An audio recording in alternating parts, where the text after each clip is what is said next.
it's a real pleasure to come and talk to you guys. So I'm going to talk about, the topic is give your past a future. And as it suggests, I assume we're all family historians, enthusiastic family historians. And it's about how do we actually make a decent, like accessible record of this stuff. And hopefully it gets through to those inspired young people who were like us in generations to come. So let's kick off. Well, I'll give you an overview. I'm going to talk about family engagement.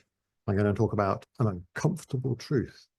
And then I'm going to talk about what I view as some principles of collaborative archiving. So this is not just about a technical platform that we've created that underpins really an ethos and approach to how you can actually collaborate and build a family archive. I'm going to demonstrate what we've developed. And then if there are any professionals amongst you, we do work with professionals and explain how it can work for professionals. And then I'm going to touch on collaborative one-place study archiving sister product, and then we'll conclude. So let's start by getting acquainted. I might get acquainted to you all, even though I'd love to. But as for myself, I'm a Brit. I live in London with my wife, who's from Texas. In fact, we were married to the south of Texas in Hillsborough County, on a dude ranch. And the night before, we took school buses to the Mesquite Rodeo, and then a hurricane, or tornado rather, passed by Houston to the south, and it plummeted from 84 degrees down to 54, and the freeway was flowing with water, and we inched back at 12 miles an hour. But we had a spectacular day the next day. I love family history. I actually love all history. Yeah, just fascinated with facts and the lives of people and the things that you see that give evidence of the past. And as Elizabeth said, I'm on the committee of the Shropshire Family History Society, that being a county, the county being more like a small state over here, on the Welsh border in England, where a big proportion of my ancestors are from. It's a bit of a spiritual home for me. And I would say I'm a product designer. I'm a tech entrepreneur. I've sort of been involved in inventing things sort of since the turn of the century, I suppose one could say now, in the dot-com boom. And on the right there, you'll see a little phone there. And I had a company where we invented a way for people in emerging markets like India and Indonesia and Africa to access smartphone apps. So that was something that we did, which was very enjoyable. I'm a very keen naturalist. I love my road bike. And then on the naturalist front, there's a scissor-tailed flycatcher, the state bird of Oklahoma, that mesmerized me when I used to first visited my in-laws. And on the right is a Gulf fritillary that I photographed in my sister-in-law's back garden. And then for those of you who like real football, as in soccer, I'm a Liverpool football club supporter. But let's crack on. And there's a nice picture there of a shoebox full of pictures, and that was my dad's cousins, or is my dad's cousins, box of stuff that I remember going around and gorging through and then quickly digitizing, and we all love coming across something like that. But I just want to start by saying, what's our biggest challenge as family historians? And I would say it's sustained family involvement and getting our research to pass on to future generations. And it's kind of something that's very easy to sweep under the carpet, and I'll get round to it and like all this stuff, and I work out a way to have it survive me. And it's quite alarming actually to think about how will it. We've got hard drives full of stuff and passwords, and and also there is one hindrance to this, and that's on the next slide, the uncomfortable truth. So I don't know, I think a lot of you will relate to this, and I certainly see it in people's eyes when I mention it to them. The real frustration for us, we are absolutely fascinated with the lives of those who came before us and our origins and all those stories that we uncover. But we do find that the majority of our family, the rest of our family, are not that interested. Some are, a few are, but there's one inescapable truth generally, which is there's usually one per generation. In my generation, it's me. In the generation before, it was my father's cousin who had the shoebox. And there'll be someone in the next generation. If you go wider, then maybe more than one. But actually, the ability to be truly fascinated with the ancient history of one's family is not widely shared. But let's acknowledge that and accept that's the truth and say, well, how are we going to come up with tactics and methods for still making sure that everything we've discovered, worked hard on, makes it through to those who will follow, because they will follow. So we believe the solution is what we call collaborative archiving, which isn't what it appears to say on the tin I'll just reveal, sorry about this build on the slide. I meant to get rid of it. I don't really like these builds, but anyway, it's on there at the moment. But so collaborative archiving. So what we set about doing was creating a family archive platform. And what I believe in is that you can create a family archive at the heart of your family. And collaborative in that we can all come in there and add to it, access it. And it's not centered on one person. It's not my website about my family history. It's literally a place where people can go and deposit stuff about their family history, a family archive. And most importantly, the goal is for one's family to know it's there, even if they're not that bothered with it. Just like we have a national archive here, you have state archives, county archives. You know it's there, and you know you've got a right to go and use it. And therefore, you and your descendants will never lose track of the fact it's there. And that's the sort of mental objective when we set about generating a family archive. The key things about it, going through the bullet points, are, as I alluded to, it really is personalized to each family member. So if you walk through the door and you're my cousin, it's centered on him or her. If I walk through the door, it's centered on me. It's got to be relevant. It's got to feel like it's their family archive. And then this next part, this is where I have real passion in that. If you really want people to understand they have this facility, it's got to have broader appeal than just family history. And by, I guess, family history, I'm talking about ancestral history. We tend to reach way back and we research beyond living memory. And that's the bit that sends our relatives cold. They just can't quite get under the skin of those people, or I don't know why. I mean, I just can't. If you have a photo of someone from the 1800s and you imagine what they did, and you look at the byways and highways and buildings that they lived in, and you imagine yourself in their skin, because to me there's a bit of us in them and vice versa. You can't fail to be fascinated, but I'm afraid for the majority, they are not. So how do we get a family archive to be engaging so that the stuff that they're not interested in can survive and carry forward? And I would put it to you that the bit we have in common with our relatives that they cannot fail to be interested in, first of all, is nostalgic history, our own nostalgia, like so raising our kids, our own childhood, our grandparents, you know, our brothers and sisters, our parents, our cousins. We're all, I'd say, unified around the fact that that is always fascinating. And especially at poignant times, like my father's cousin I alluded to, her sister died the other week and her funeral's tomorrow, and nephews and nieces actually have been coming to me because they know I've got all these pictures of her, this lady Heather, with her father in the 70s and all sorts of stuff. And suddenly they've come out of the woodwork to ask me about the stuff, and it's nostalgic. And like they said, "Oh, can you put it all in a folder?" And I was like, "No, it's in our family archive. Look, go in there." And then they're in now, and they know it's there. So nostalgic history, really important to really go to town on that, I feel. And then the next one down is living history. So can a family archive offer something really genuinely useful to our relatives who are not interested in family history? And I think the answer is yes, because it makes sense as a place to record your own past as it happens. So the future past, you know, as you have events, you know, like my nephew and his got married and his wedding's up there, and then he's now got 2 children and they're up there. If you go on vacation, you know, the actual stuff that you're recording in real time, where do you put it? And it kind of all sits on our hard drives, our smartphone hard drives, and we don't make albums in the way that we used to. If I go to my parents, my father's 90 years old, yeah, still in the corner cupboard are the albums, the old VHS cassettes, and kind of some 35mm slides. That was our family archive. It doesn't exist anymore. So how do you recreate that now? And to actually log your stuff and put it into the broader context of your ancestry is an attractive proposition. So that's something to tempt one's relatives in with. So that's been on the philosophy of collaborative family archiving.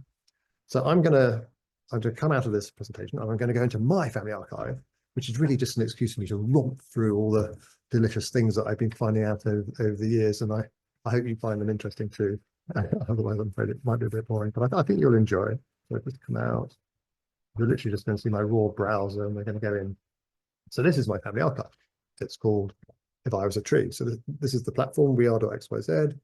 I started this archive by uploading my GEDCOM file. You know, like any archiving environment, it's got to have a family tree that indexes everything that we're going to add and shows how people are related. those people are blurred, they're living people, and it's just because when I give these webinars, obviously it's recorded and generally need to protect the identity of the living. But what I want to show you is, you can see that that's me, just about, scruffy bloke who needs to have a shave there. I'm just going to drag over here, and I want to highlight this guy here. That's my cousin Tim. And I'm going to go up to another tab in the browser up here and show you. Actually, before I click that, I'm going to go this menu item here, families. If I click that, that is a menu for accessing all the different families I'm descended from. And it's basically stripped this out of my GEDCOM. It's worked out all the surnames on my paternal side on the left. My dad is a Davies, my mother is a Walmsley, and the generation at which that family name came into my family. Now, if I go and open our family archive as if I was my cousin Tim, you'll see immediately he is at the center of the tree. That's his experience. If you go there to the right, there's the scruffy guy who needs a shave. That's me. And if he looks at his family's menu, so what's happened here, and so this is where my developer's probably actually working on it now, but what you'll see here is Davies is on the right, because that's his mother, the sister of my father, and then Coulson and etc. on the left, that's his paternal side. So it's different. And of course it's different because he's my cousin. But the point being is that they are totally relevant to him. Okay, back over to our live platform here. So what I'm going to do first is I'm going to just have a romp through my ancestral history. So beyond living memory, and show you some of the stuff about how you can build an archive here. And then I'll start bringing it back into nostalgia, and then I'll show you living memory. And so that I illustrate those three elements that progressively engage our family. So this level is the home level. So all these tabs up here, they're aggregating everything. I can hop around a tree. If I click my grandfather, then I go into I'm now in his section. I go to my great-great-grandfather, I'm in his section. And all these tabs then relate to him. And then you'll see there are tabs showing the families that those are his parental surnames. So I could go into a Davies family, a Chalmers family. I'll just go to this families menu and I'll go to the Davies family. And what the platform does automatically is it works out the Davies family as I'm descended from them. And if my cousin was opening this, it would show how he's descended from them. In fact, if I was to look at something further back, let's say the Chalmers family, this is way further back, but it's showing how I'm descended from the Chalmers family. So each family now has a section, so all these tabs across the top. So let's go back to the Davies family. So there's a tree. I like to write an overview. So this is like a very simple web page builder with lots of specialist genealogy tools like family trees and maps and all sorts of stuff, but very simple to use, build a web page. And I like to say where that family is from, where it originated from. This is Shropshire on the Welsh border, what it looks like, very beautiful county. I can open these images and have a look at them. It's a stunning county. And then this is the earliest back I've managed to research them, William Davies. It's not a very easy name to research in Wales, Davies, I'm afraid. There's rather a lot of them. But born in 1768, he bought the land and I think built this farm in about 1806 is the best prediction I've got. Rather a fabulous Georgian building with ruined outhouses. And then I've used our little subtree builder to show his generation. That's him and his wife and his children. And I can click those and go into those individuals. And then there are more in-depth articles about them that I could link to and jump into. But this is the overview of the whole family. Then I've got my great-great-grandfather, the first guy we can see. That's Edward and Martha. And this is the farm that they lived on. The Folly Farm, which went to his son. And then his son was my father's grandfather. And so my father's generation, they all spent lots of summer holidays in that place in the 1930s, 40s and 50s. And then this is a map showing where Edward lived. We have these interactive 3D maps. So I can go to Pentracombe, where he was born. And I put it in 3D flyby mode. It tilts and goes into 3D, and then you see he moved down the valley over to the Folly Farm there. So this rather lovely mapping feature that I'd say I just love that. It just allows you to visualize the environments that they lived in. So there's his generation all laid out in a very, this subtree builder, basically you pull up your tree and you go tick, tick, tick, tick, tick. And then it condenses the people you've selected into a little subtree, because you might be writing a story about some people and you want to show how they're interrelated, who then is descended from them, but it just gives a framework for anything you're writing about. And then my grandfather's generation, where they were all cousins intermarried, as you can see. And that's my great-grandfather, my grandfather, turn of the century, my grandfather's generation. So that's my dad in the middle there. Brilliant. And then I bring it up to date, and then I leave it to the rest of the family, and that's over to you. They can go and knock themselves out and find out more. So I'm giving us this overview of the Davies family. Go back to the top, and then across the top, you've seen the tree. Here is research. So anything that's tagged to the Davises in terms of an article, that's the overview article of the Davises. And these are specific articles written about anything to do with the Davises. Any documents. So we have a lovely document tool. So, for example, the will of William Davies. I don't know if I've transcribed it, but you can basically upload all the pages, and then I've written a transcription there, maps of transcription, but we really deal with documents very nicely. Media, obviously, and there are lots of albums. My grandfather, he was a 35mm specialist, and he took these amazing albums. These are family camping holidays in the 50s. Fantastic. So all stored, and all these tags across the top, you just tag it to anything and anyone and anything that's relevant to, so that it surfaces. You only have to store it once, and it surfaces wherever it's required. That's especially important, I think, and powerful. So photographs, media, occasions. I don't know, plenty of occasions. So that could be, well, these are vacations. That's my mum and dad's wedding. That's my nephew's wedding. Artifacts. I love artifacts. So making a really good record of artifacts, I think, is so important and precious, because we don't know how long the artifact's going to last, especially larger ones, actually.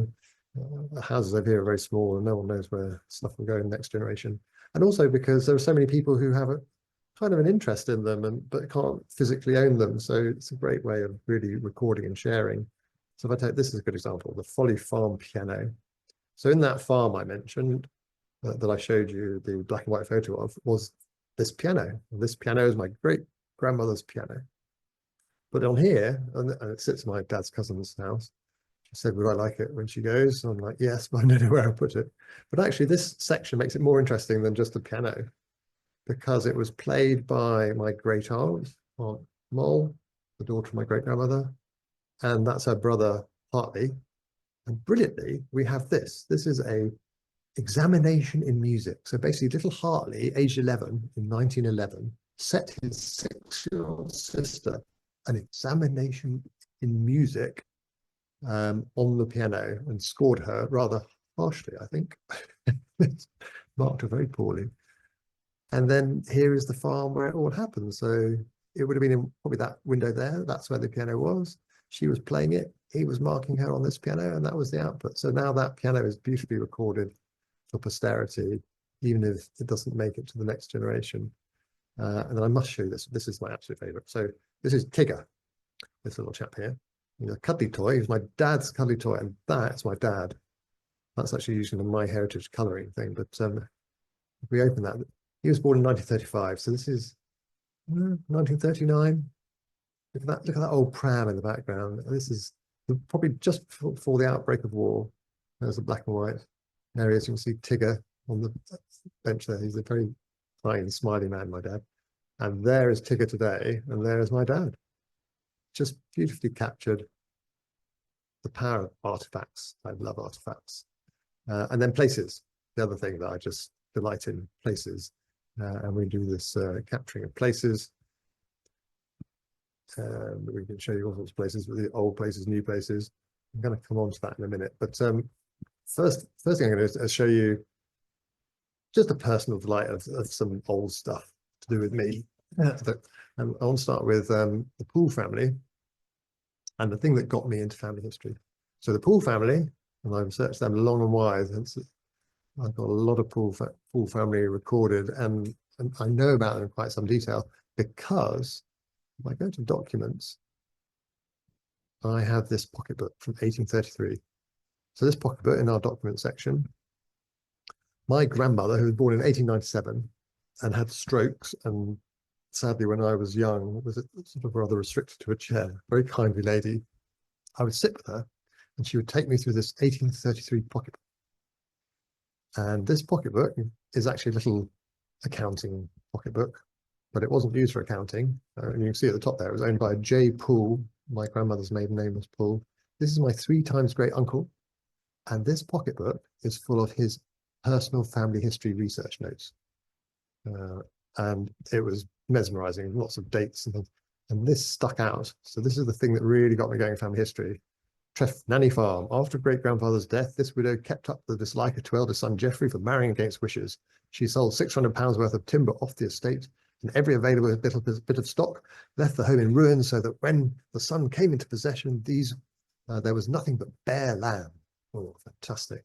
Yeah, so you imagine like a 10-year-old child, Nanny Farm in Wales. That must be like a bleak mountainside. And I had to go and find it. Before I leave the pocketbook, I'll just show you some of the pages. This is exquisite writing. There's actually a couple of generations of research in here, but this is one of my favorite pages. It says, copied from Llansanfraid Register, February the 2nd, 1836.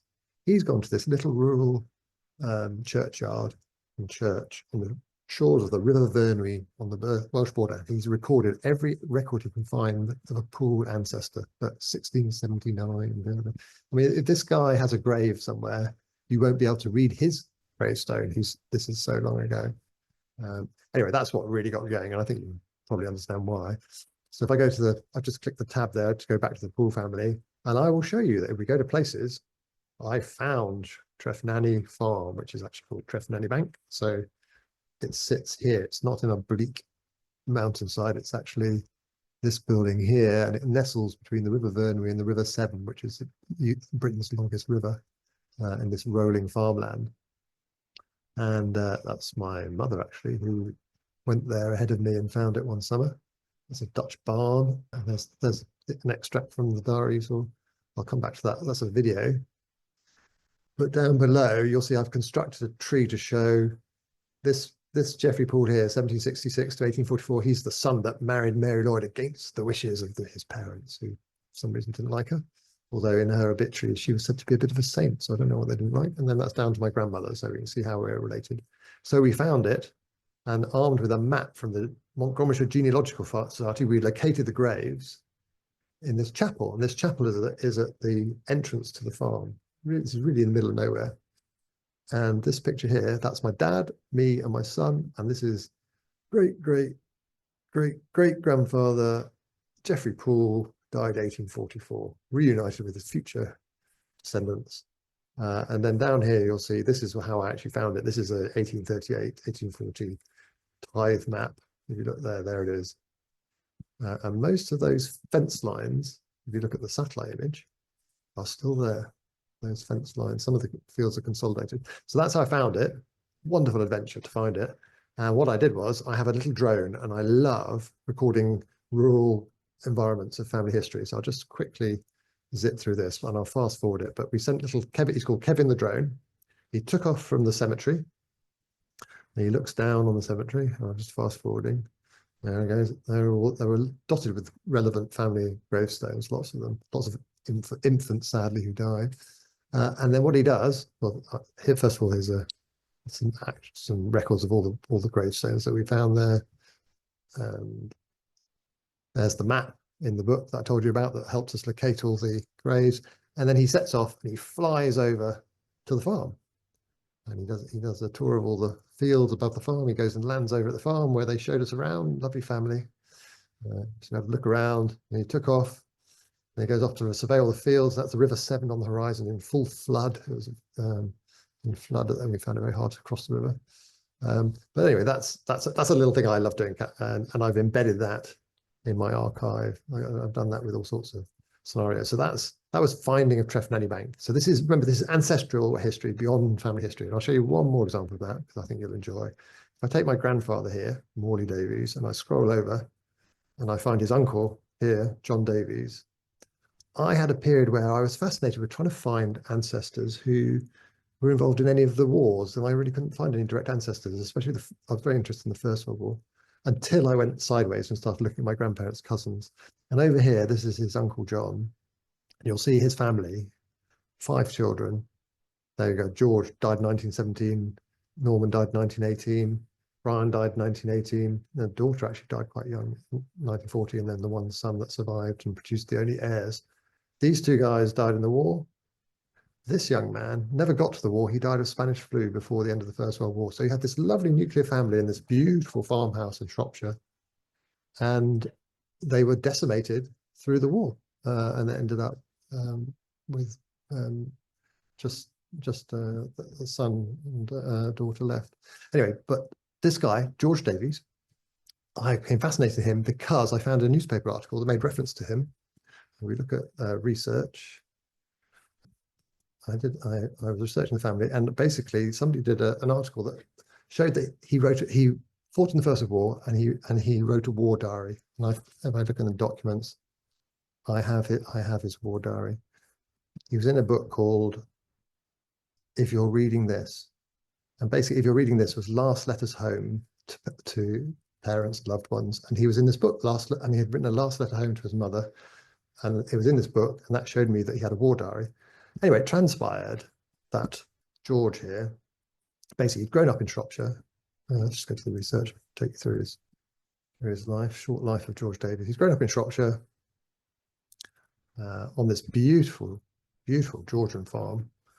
And he trained as a Methodist missionary, and then he'd gone out to Australia as a Methodist missionary, and these are the ships he went on, and then he enlisted in Australia. So he came back and fought for the Australian Imperial Force, and trained on Salisbury Common, Salisbury Plain near Stonehenge, and then was shipped out to the front and went through his final days. In his final days, he fought at the Battle of Messines, which is where they exploded 19 mines under the German lines, killing 10,000 Germans in one fell swoop. But his diary here, it witnesses airplanes attacking observer balloons, talks about the mud in the trenches. These are these mines that they blew up.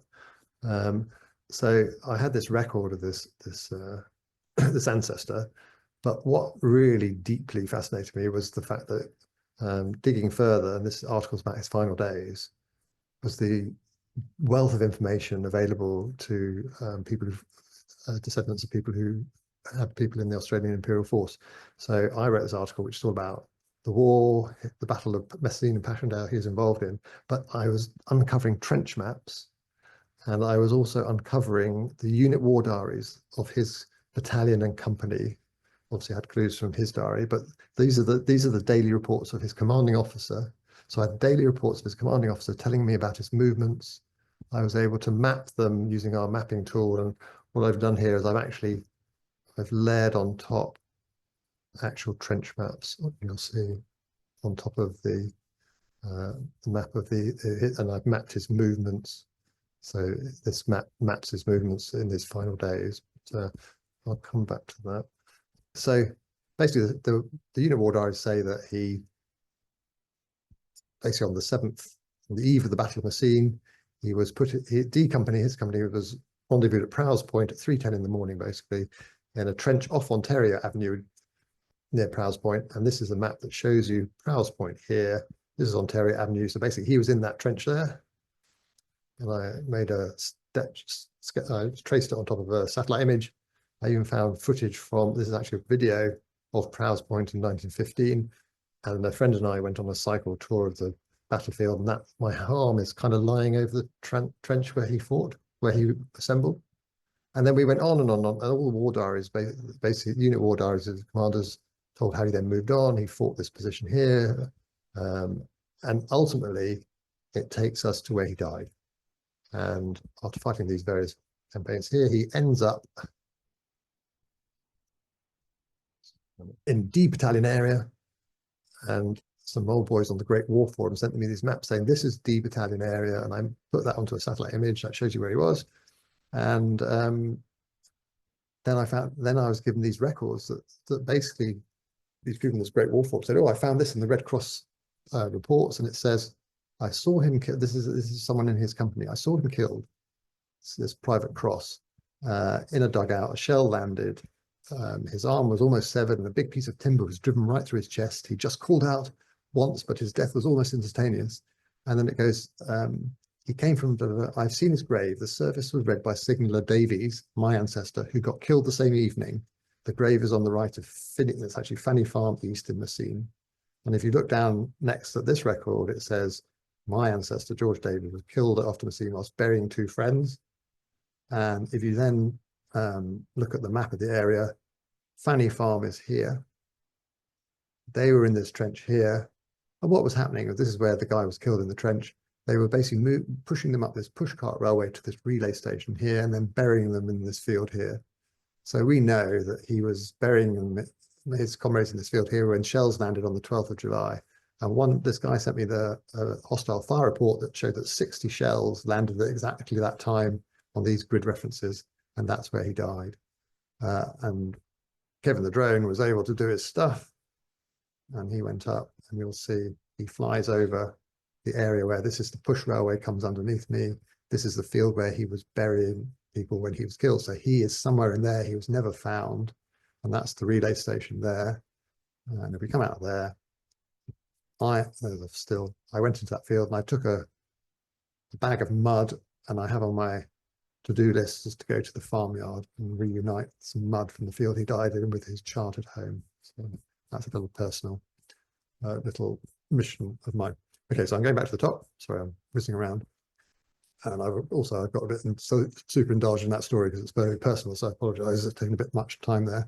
But that is ancestral history, beyond living memory. So let's bring it into more nostalgia type stuff, and let's come more recent times. So I can show you the sorts of things that people do in this collaborative family archive. So if I take places, for example, I showed you a picture of that farm that my great-great-grandparents and my great-grandfather lived in. It's called the Folly Farm, but it's where my father and all his cousins spent their summers. So in this piece where we've got the Folly Farm, one of my dad's cousins who practically grew up there, his mother had him illegitimately and his grandparents helped raise him. All a big, difficult for them in like literally late 1800s, early 1900s. But he grew up on this farm, and he remembered the names of the fields. So my dad's cousin put the names of the fields in, and then each of the cousin wrote memories. So dad wrote about, this is my dad here, he wrote about how he and his grandfather, they laced a lamb with strychnine in order to poison a fox that had been killing the sheep, and then threw the carcass in a steamroller boiler furnace. That's his cousin Veronica.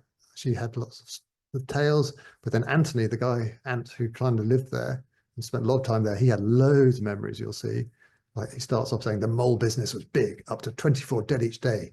I dispatched skins to Horace Friend and Co. in Wisbeach. Basically, he was selling mole skins for glove linings, but he had lots of wonderful stories. And these are the pictures. That's my dad and him playing in the barns. This is an interesting picture here. In the fields, these are World War II ammunition dumps because they distributed all the ammunition so that it couldn't be targeted in one place. But you'll see, I'll just get down there. That's my uncle who sadly passed, but he had this story about being sent by his grandfather at 6 in the morning to meet Italian prisoners of war to go to the fields. And he couldn't find them, and he was really worried he messed up, but they'd come in another way and they were working at the top of the farm. And there is the great-grandfather there. So this is now coming into nostalgia, living memory. And if I look at a bit more of that in terms of my dad, you saw Tigger, but he wrote about the places he grew up. So luckily my grandfather was a prodigious photographer. This is the house my grandfather lived in, raised his family, where my dad was raised. And you've got all these pictures, like the car they had. But this is my dad. He's written this. I was born on the 11th of July, April 1935, and he talks about growing up there. There he is on the right. Lovely cheeky little chap, and his sister and his brother. He's 90 now. And their childhood. And the great thing is, like, they move. So on this platform, you can just interlink things and make trails through your past. So I click, and it has where they moved to. So they moved to this fabulous house in 1946. It's actually been requisitioned by the army, and they rented it cheap on the condition that they cleaned it up, ready to return to the owners a few years later. And the story that Dad has about that is that they would walk down the lane about a mile to this World War II airfield and pick corn ears that were growing in between the runways. And today it's East Midlands International Airport. And we visited it this summer, actually, and as usual, people let us in. So that's a picture from 1946. That's today. That's 1946. This is the summer house on the right, the summer house where my dad is with his mum, and a cup he won for athletics at school. And it was still there. Can you believe it? That wooden thing was still there, and that's dad in front of it this summer. And so anyway, more about that house. And then they moved again. So we just do a link, and that's where they moved to, and they moved again.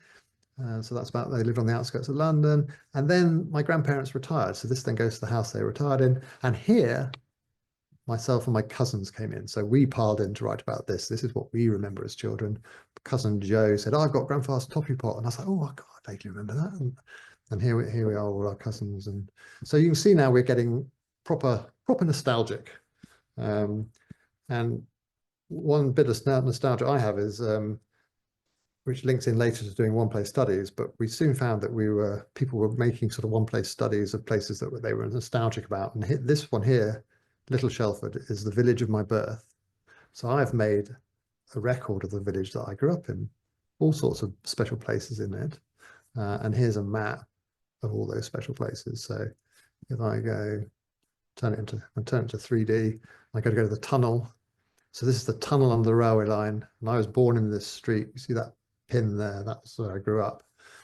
And we used to climb under age 7 under this Victorian tunnel while the trains trundled overhead. And I click, this is Hawkston Road that I grew up in.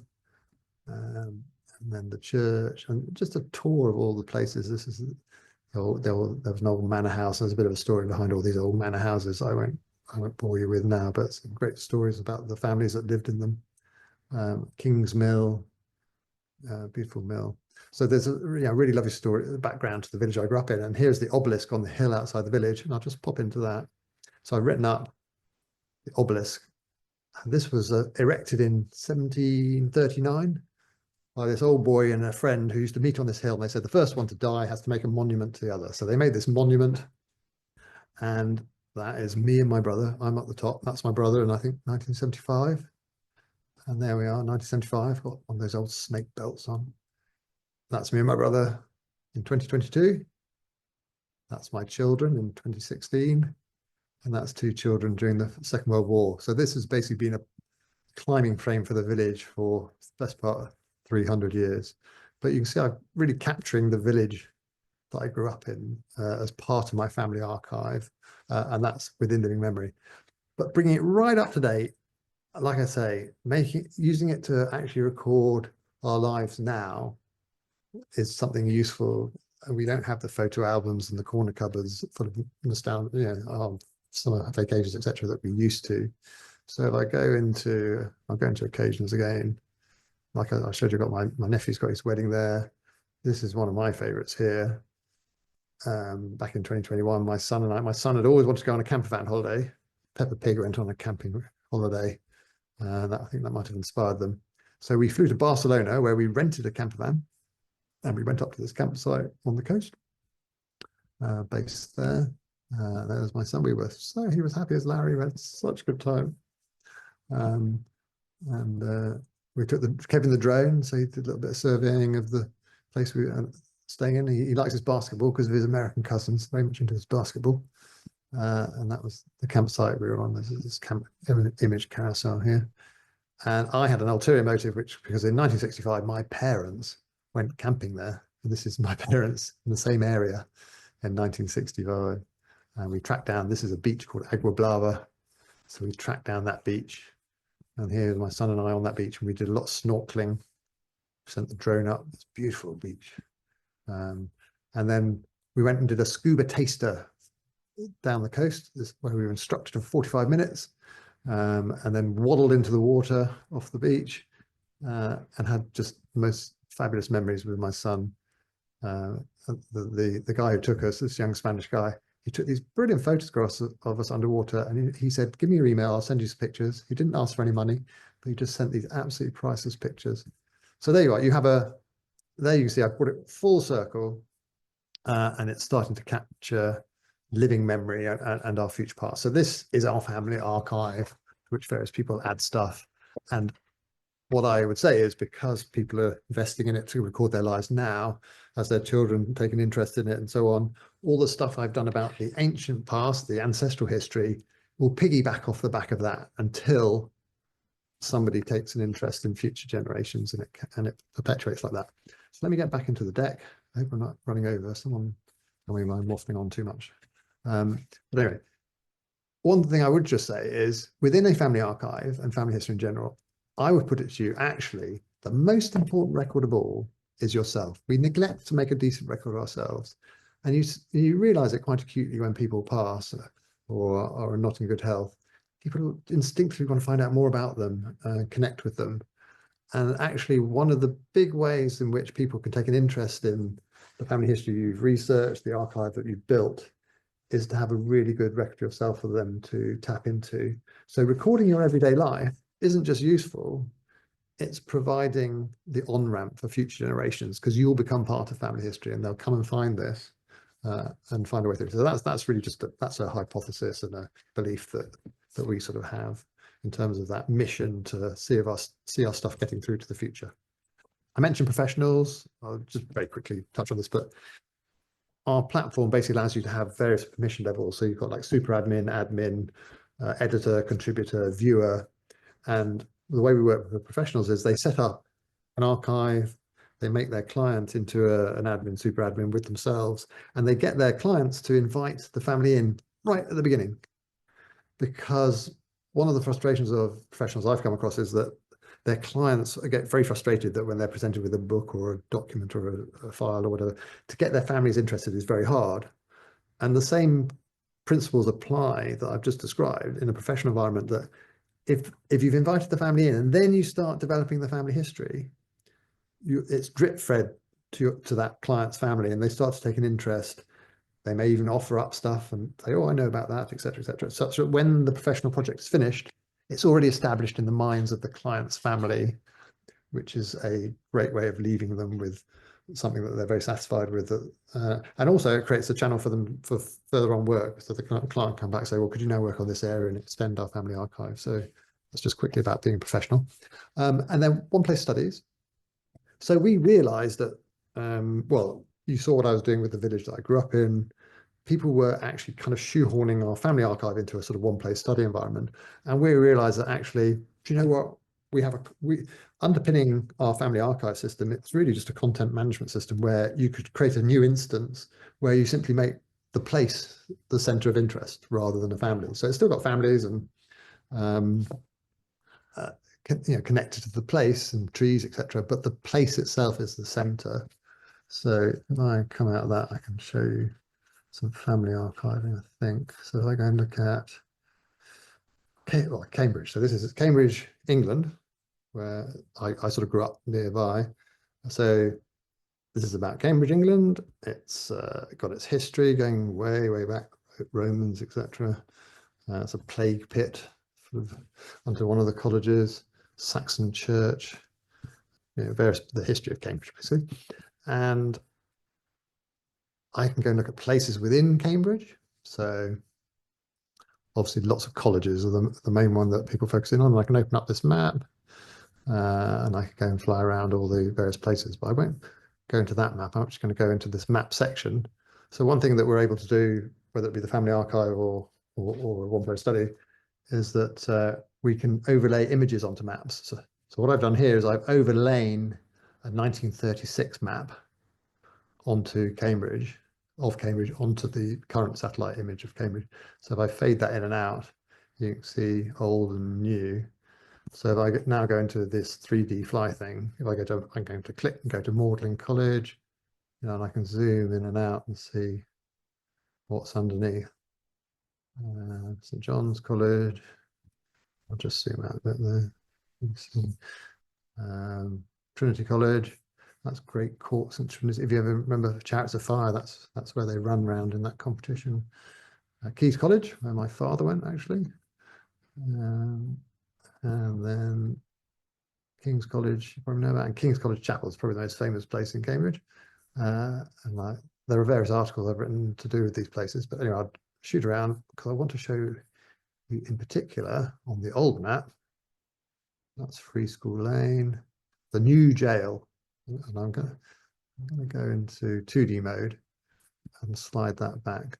Because what I did was, we have a tool where I can trace around objects. So I basically traced around that object and then made a whole page on it, such that if I remove the 1836 jail, I can see that actually it stood on the sports centre that we all use now to this day. So that's a nice, interesting tool. And I can click here and go actually look at the section all about the old jail. Let's just go back to the home level. So you've got places, you've got artifacts. I've got Oliver Cromwell's head, which is kept in Sydney Sussex College, which he's an alma mater of. So there's a history of Oliver Cromwell and how his head ended up in Cambridge. When Charles II came back to the throne, he decided to dig up Oliver Cromwell and execute him, even though he was dead and obviously not feeling it. Chopped his head off. I'm sure it didn't hurt. Occasions, there's some interesting historical occasions from Cambridge.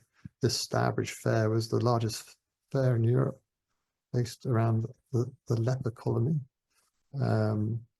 Media, lots of media, artifacts, places looked at. People, obviously it's packed full of famous people who mainly went to the colleges. Francis Crick here, he one of the two who discovered the structure of DNA.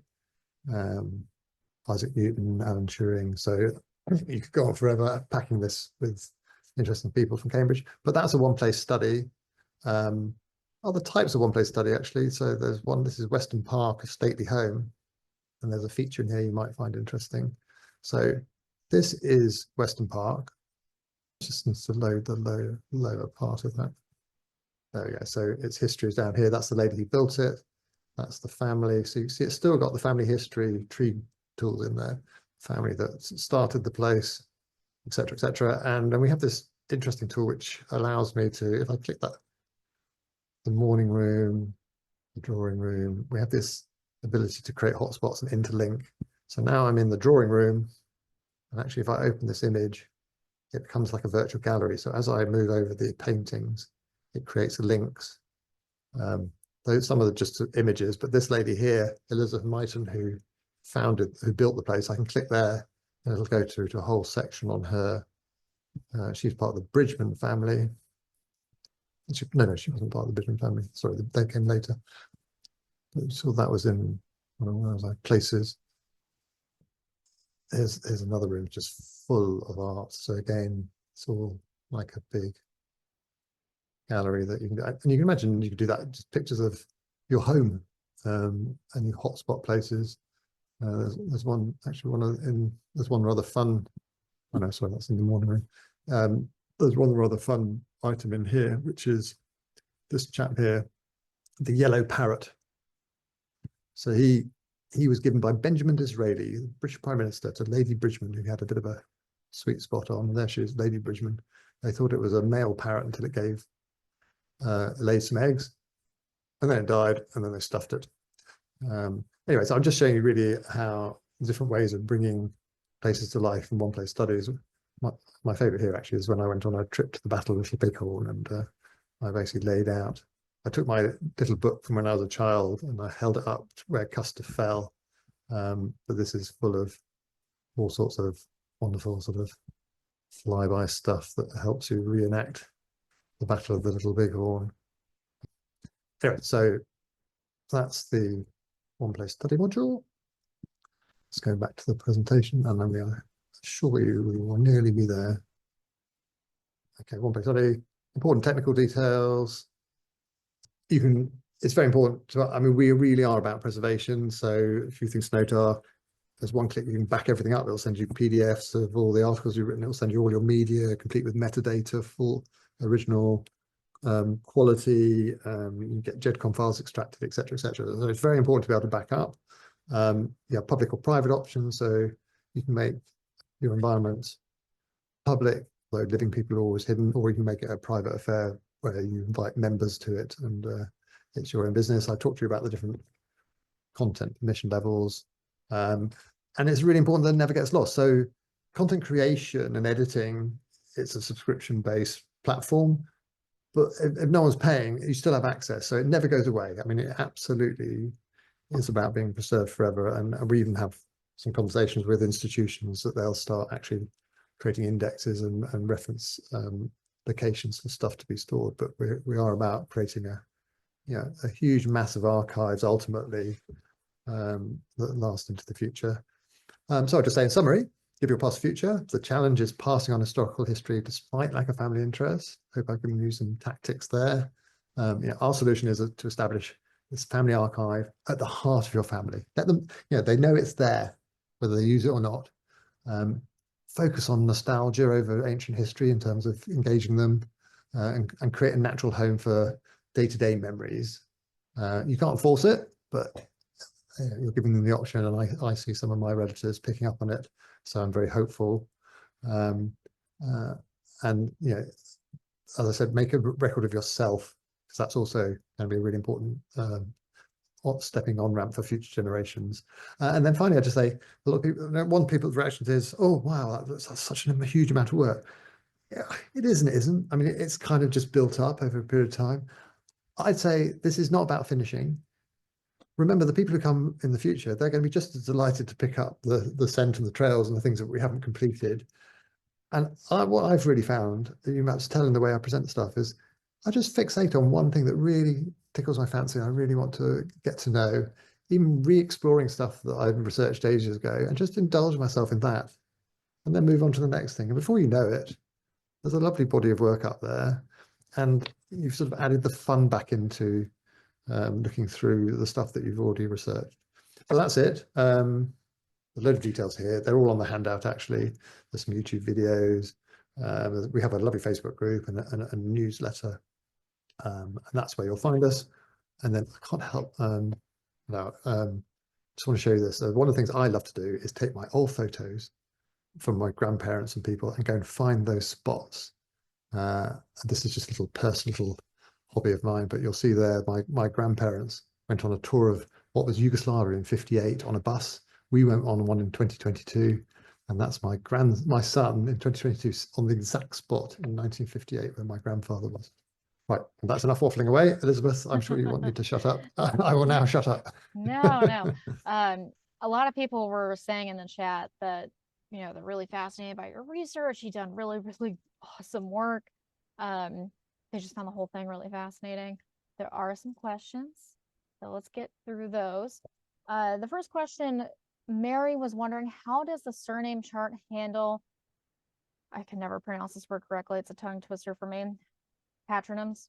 Yes. I have Norwegian and Swedish forebears where both the males and females use their patronym throughout their lifetimes, sometimes with a place, i.e. Old Johnson Dale or Old Johnson, like, you know what I'm saying? Like one Johnson isn't necessarily related to another Johnson, essentially, in the file. Do you have any? So all I would say, I mean, it'll work like any tree, like an ancestral work, etc. But it's primarily driven off who's your father, who's your mother, and when there's a break in the name looking identical, even though they are related, it will take. So when you have those family groupings, it will take the name up to the last person of that name and one beyond, so you can see that it's changed slightly. So like I have things like Gearys go to Greerys, go to O'Greerys, and you can work it out. I don't know if that totally answers your question, but it will always recognize the groupings in terms of the maternal and paternal lines are going up. But what it might do is it might fall apart slightly in terms of breaking them into groupings if they keep constantly changing slightly, if that makes sense. Yeah, but that's what a feedback button is for, right? Exactly, we have a feedback button. Yeah. Go ahead. No. Okay, so the next question, somebody was asking if you would talk a little bit about the background system. Where is the information stored? Is it, locally on your own device, and you're just using links, or is it all in the cloud? So it's in the cloud. So we use Amazon Web Services, which is what most major, corporations and systems are based on, which means that, and what's really crucial about that is everything like the security levels and protocols and the underlying technology that run it. It's not our business to keep them up to date. It's Amazon Web Services, and that's their business to make you be sitting on the most robust, up-to-date systems. We concentrate on features. it is all stored in the cloud. All I would say is, some people may disagree with me, but I mean, I love having, I have copies of everything everywhere, but one thing you must have is have it on the cloud. I mean, look at Los Angeles, look at, Yeah. losing your hard drive, Many copies keep things safe.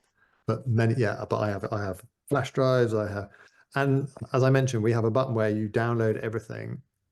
And what's really interesting about that, think about it, is that any relative can click that button as well. So all the job of handing on your hard drive and passwords and everything is done for you. Yeah. And that's quite important. That's great.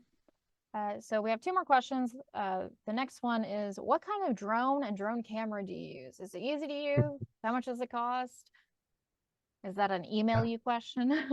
I love that. I love that drone. It's called Kevin the Drone. He has a little bit of it was actually my nephew's wedding. The wedding photographers were using this little drone. I was like, oh, that's cool. And then this guy landed it on his hand. So it's tiny. It's a DJI, which I think is actually the most popular, biggest brand of drones. And it's called a DJI Mini now. It's changed its name. It's probably like the Mini 4 now. I think I've got the Mini 2. Yeah, there's a but Mini 3 and 4K. And it's the weight threshold. It's 249 grams, and that is the limit at which you don't need a license technically. Okay. Now look at research how you should use them responsibly, etc., etc. And they vary from place to place around the world. But you'll soon get in touch with that. I mean, you don't fly them in built-up areas. They're brilliant for remote areas, but they just add this beautiful dimension. I mean, I can't rave about it enough. But it's a sophisticated enough drone that if you put it up in the air, it will auto hold its position without you touching it. So it's geostationary, and that's what's essential. And actually, when it starts to run out of batteries, it will ignore you. It will go up to 100 meters and fly back to you and land. So it's idiot proof for someone like me. Great. So there's one final question before I get to it. I just want to remind everybody, if you have, additional questions, I did put our email, which is genealogy@acpl.info, as well as Simon's email in the chat several times. If you'd like a copy of the chat, please send us an email and we'll send that to you. So I'm going to stick that in there one more time. Okay, so our last question, I think this person asked this before you showed when you were talking about the one place studies. Can you do map overlays, current and historical, within WeAre.xyz? Which, yes, but my question, how easy is it to do? Like, any geocoding required? I'm gonna put that over so that you can see it. I think it's really easy. But what you do, I'm just gonna put that so you got my email there. You can feel free to email me anything. What you do is you have a button that goes boom, you select an image and it just dumps it on the middle of the map. You have four little flags. Georeference, yeah. And you put one on the globe and one on the image, so that obviously the same place, like a bridge and a bridge, and then a crossroads and a crossroads, and then you click snap, and it just rescales, rotates it, boof, sits it down on the map, and then that image remembers where it is in the world. So if you were to go off and create another map, and you add that map in, it will automatically snap into place. Oh, sorry. You don't have to do that again. And if you create a place or an occasion, you remember you saw I had a places section. Let's say it was a Cambridge College or when I search places on that map, it's not just searching the database like you have on Google Maps. It's searching your places you've made as well, and it will drop them automatically on that map every time. So it's really super simple. So once you've generated a place and give it a lat long, you can drop it on any map and it will remember where it was. And from the map, you will link through to that space, that place, that is section. Yeah. So one follow-up question. This is a question for me. Sorry, guys. So you said you were talking about maps in New York. Yeah, so there you go. Maps. Yeah. I have a special love for maps. I love maps too, actually. That was my dream. Our attendees love maps. So when you overlay historical map onto a modern, map like you were just describing, can you put like pins in specific locations on that map? And when you click on those pins, can that link out to something? So what we've got here, let's be daring and actually try and do something. Hold on, I'm not the creator of that one. Where's it? Let's see. Let's go Cambridge. So I go to the map section. Yeah, let's choose 1881 map. So I go into edit mode. You can see when I click that map, you see you've got those two pins. Yeah. I mean, it's already aligned, so it's not align them. So I would just drag them around and then click snap at the top. And then when if I search here and I go, I don't know, Trinity. jail. Yeah. You see at the top, it's found the place that I've made in my archive. And I go click, and it goes down there. It says add to map, add to map. It's added to map, add to map. Don't let me down. For those watching at home, Zoom very much reduces your broadband. So this kind of thing is often finicky doing live. So I believe you that it works. Yeah, and I go, The evidence that it works. no, I go save. So that saved it. So let's put it to the top, obviously that's the most recent one. Actually, it hasn't.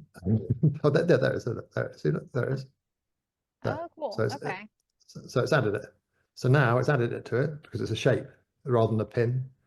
And you'll see in the list down here, it added it. Or see, I added twice. Remember I went in again because I didn't think I'd done it. So I added it twice. So I'll just go and delete it. So now it's added it. And when I go there, absolutely, that is linked to the section that was already there. And there it is. So I can make as many maps as I want, and I can drop the old jail on there. I can drop anything. You know, what's that one? That's Stourbridge Fair. It took place there. It's an occasion. So if I go over to Stourbridge Fair, and I can drop because I've got that long for Stourbridge Fair. Any map I make, it will go and put it on that map, basically. I love that. I mean, we had one. So we use it for activities and pastimes. So if you look. Look at it. Yeah, occasions. Let's see. So I'm into my scuba diving, and so this is actually a map of my life in scuba diving, and all these places are saved, so I could drop them on any map. So I go, that's where I first went diving in 1997. Then we on the Great Barrier Reef. Then we went diving down here, and we went diving in over here, and then Belize, and then the one I'm going to get to in a minute is we went on the Blue Hole. And I click on the blue hole, and you can see I've stitched a reef map on top. And if I open the blue hole, that's where I got engaged to my wife. We were in this dive. I took my thing out and I said, "Will you marry me?" She nodded yes, but she didn't understand a word I said. So I had to do it all again. And That's great. But maps, they're fabulous. I just love the map thing. We didn't do it for the longest time, but it was the first thing I wanted. Well, thank you so much for such a great presentation, and thanks everybody for joining us. I know several people are really jazzed. At least one person already said that they've like signed up to try it. So it's a fun If anyone thing. wants a session like one-to-one, I mean, I just love meeting people anyway. So or you want to get together, a few of you, I'm absolutely delighted to. If you're having difficulties, just ping me and I'll help you through them. And what I love about this is it's much funny about the things that other people are doing. It's fascinating. And you guys with your American history. So my wife's from Texas. I've stolen her history, seeing it's my children's as well. I love American history, and By adoption, just I got the whole Kansas Pioneer Trail stuff going on, and my plat maps and all that sort of stuff. Great. Well, thank you again. I hope all of you enjoy the rest of your day. As I've put in the chat several times and I've said several times, if you have questions or need a copy of the chat, you can email us. If you want to email Simon directly, I did put that in the chat as well. And it is also in the handout. Okay, well, I hope everybody enjoys the rest of your day. Thanks again.